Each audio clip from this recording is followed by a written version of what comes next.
এই হচ্ছে আমাদের বর্ধমান জংশন।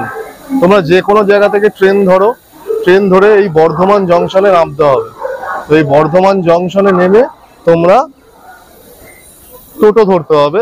সেটা কত? 30 টাকা করে। বস,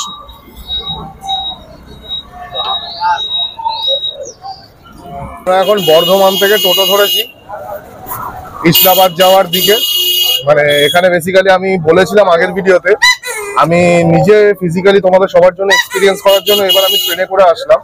তো ট্রেনে করে এসে যেরকমটা আমি বলেছিলাম সেটা হচ্ছে, ট্রেন থেকে বর্ধমান জংশনে নেমে বেরিয়েই বাইরে টোটো পাওয়া যায়। সেখানে টোটো অ্যাভেলেবেল আছে, রিকশা অ্যাভেলেবেল আছে, অটো অ্যাভেলেবেল আছে, সব রকম ট্রান্সপোর্টই অ্যাভেলেবেল আছে, সব রকম অ্যাভেলেবেল। তো সেটাই আমি নিজে ফিজিক্যালি এক্সপিরিয়েন্স করার জন্য আমি আসলাম। তো আমি এখন টোটো ধরে নিয়েছি, তোমরা দেখছো আমরা টোটোয় বসে আছি।